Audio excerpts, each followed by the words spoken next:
Hello everyone. So today I thought I'll probably talk about how I manage my not videos but my photographs, camera or camera video, not videos but images or photographs that I click using my DSLR.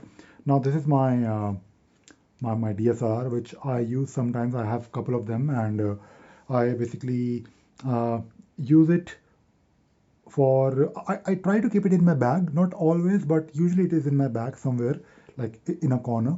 And I like to click pictures using DSLR because I think you have more flexibility. You can take really good pictures. You don't really have to worry about the, the lack of light because if you're using your mobile phone, I think after dark it doesn't really work right.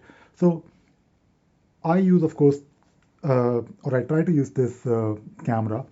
And although I stopped taking pictures in raw format because when I first started taking pictures using DSLR, I always used to shoot in raw, and that was like for a long time. Then I switched back to because I was looking at my statistics, like how many pictures I actually take and I actually edit, and then I modify them, and then of course I generate like a JPG or PNG.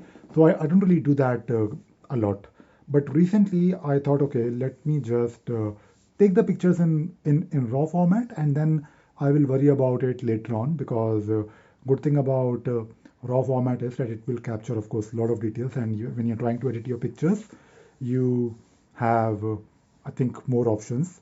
Uh, Although it's not really a big deal for me. I mean, I'm happy to take pictures by turning off the raw mode and only taking pictures in pure JPG. But recently, I was actually playing with raw format, and earlier, like 10 years ago, when I used to take pictures using only raw, I used to basically follow this strategy. So let us say you have a memory card and you have like a lot of pictures, hundreds of maybe more than hundreds of pictures. Like a lot of usually you have like uh, really really lot of pictures, right? And although the file size as compared to video, if you combine the file size of all the images, is never really that much, but still managing a lot of photographs can be a pain. So what I used to do, I used to basically empty my memory card to, of course, my computer or a hard disk somewhere. And I used to basically create one folder.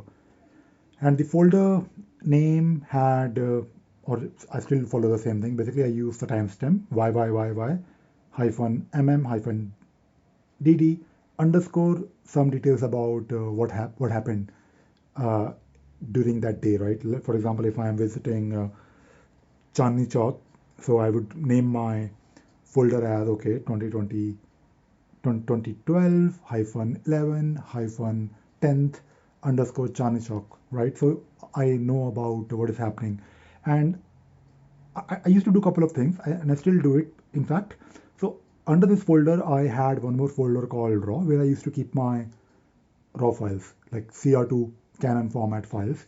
But if I don't really have any raw format, I would just keep the files in the same directory.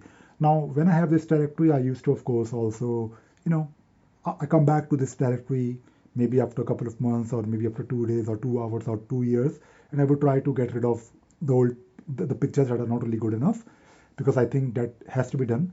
And I think I quite like doing it because like when you go back 5 years and you open a folder and you are browsing the files, it could be a CR2 file or whatever file, then you are in a way like reliving those moments. So in this video, I just want to talk about a few things, right? And hopefully it will help you, especially if you are using Linux or maybe something similar to what I do. So apart from creating this folder manually, sometimes I also have like a lot of folders, lot of not really folders, but in the same memory card, if I'm not really able to clear it or empty it every week, I still have like a lot of pictures from multiple days, and I don't really like to keep pictures with their uh, like without any folder. So I prefer keeping a folder because I think it really helps in organizing without using any other extra software. So I have a shell script that will look for the file creation date, and it will then create the folders for you, like with the timestamp YYYY hyphen mm hyphen dd, and then it is of course still better. And I would of course later on rename them if I can. Also, uh, for let us talk about how to read, how to view those CRT2 files now, raw files. Now using Linux, if you are using SXIV, so if you're using Canon software, then of course you can. But I don't really think Canon software, I'm not really sure. I never really tried, but Canon software works, of course, either in Mac or Windows, which I don't really use. But I can definitely open the raw file. I mean, let us talk about opening the file later on, but let us talk about how to view, just view the file. Because if you want to, let us say, get rid of, let us say you have 100 pictures and you want to maybe filter out or delete unwanted pictures, you can use SXIV, like run XSIV on your folder. Then of course it will open the whole set of images, and then you can using SXIV you can assign some keystrokes to some action. So you can select multiple files and you can maybe delete them if you want to. That is of course convenient. But once you have, let us say, the files that you want to work on, now if you want to edit, I think Canon software is probably the best because it is Canon software. But you can also edit the photos, raw photos in GIMP, and that is what I use. And I believe you have to install something. I forgot, but you can of course install this plugin. I believe if you have to. I'm not really sure if it comes with a plugin or not, but I think you have to install like a, or maybe you can install a, because on my Arch Linux installation I have two versions of GIMP, which I forgot how I installed, but you can definitely open, of course, and modify the edit files, and then of course generate the images. Sometimes, if let us say those CRT2 files are really good, and I don't really need to do any editing, or maybe I think, okay, I don't really care about the editing, I still need to generate the PNG, or no, not PNG, JPG, because JPG is better, right? It is like definitely smaller. So for doing that, there are so many things that you can do. Like I know there are a lot of terminal-based utilities, but if you have convert, you can also use convert command to convert CR2 files to JPGs, and that is what I do. So imagine that I come back from, let us say, like a day travel somewhere in London or Delhi. I have like this SD card. I would mount it on my Arch Linux. I know it is not perfect, but I don't really mind mounting it manually. I know you can also use the menu to, the moment you insert something, you can probably prompt and you can select and mount it. Like you can create your own user interface. But I just do lsplk and then I mount. And I usually have like a directory where I mount my uh, mostly used USB drives or SD cards, and I name them accordingly, like SD card underscore 64 GB, SD card underscore 4 GB, and and something similar. So I mount it, then I copy all the files. Uh, of course, when I copy the files, I create the folder there itself. If I'm doing it after like few days, then I do it using a shell script so that I can save time. And then I review the files using SXIV. Then I delete the files that I don't need, and then I convert using the convert command, which again I use a shell script, or maybe you can just write for f in star.cr2, right, and then colon do, and then convert command, and then done. Just write a small loop, and you can then of course do this bulk conversion. And I do it, of course, everything using terminal-based utilities. So I think I would now, because for a while I was not really shooting in RAW, but now I think I miss taking pictures. I miss carrying this camera because I used to actually, because depending upon where you are and where you are traveling, it is always good to have like your camera always handy. I may not be, I don't, to be honest, I don't really like, just using this camera strap always.